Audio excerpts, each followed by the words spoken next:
ब्रेकनंतर पुन्हा एकदा स्वागत। अंबरनाथच्या ग्रामीण भागात भीषण पाणी टंचाई निर्माण झालेली आहे। गावकऱ्यांची हंडाभर पाण्यासाठी वणवण सुरू झाली आहे। विशेषतः महिला वर्ग पाण्याच्या शोधामध्ये दिवसभर पायपीट करत आहे आणि तालुक्यातील जांभळीघर या गावामध्ये मोठी पाणी टंचाई निर्माण झालेली आहे। इकडे बोरवेलचं पाणी आटल्यामुळे पाण्यासाठी मोठे कष्ट गावकऱ्यांना घ्यावे लागतात। गावातील शाळा कॉलेजमध्ये जाणाऱ्या मुलींना देखील आपल्या डोक्यावरती हंडे घेऊन पाणी भरून आणावं लागतंय। तर गावात ग्रामपंचायतीने पाणी पुरवठा योजना आणली आहे, मात्र तरी देखील गावात पाणी येत नाहीये। फेब्रुवारीनंतर दरवर्षी गावकऱ्यांचे पाण्यासाठी प्रचंड हाल होत आहेत। तर प्रशासनाने लवकरात लवकर पाणी समस्या सोडवावी अशी विनंती या गावकऱ्यांनी केली आहे। मला पाण्याच्यामुळे माझी लेक्चर स्किप करून येऊन पाणी भरावं लागतं का? तर आमच्या गावात पाण्याची ही अशी तुटक व्यवस्था आहे म्हणून।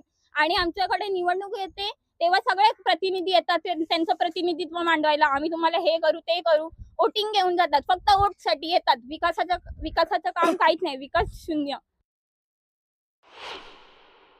डॅमचं पाणी जो जवळ आहे ना आम्हाला इथून, मग तो मुंबईला पाणी जातो, ठाण्याला पाणी जातो, मग इथं का नाही पाणी येऊ शकत? हा, ते काहीतरी नेते लोक काही सगळंही करायला पाहिजे ना, मग तरच पाणी येईल ना। तो तसा येईल का?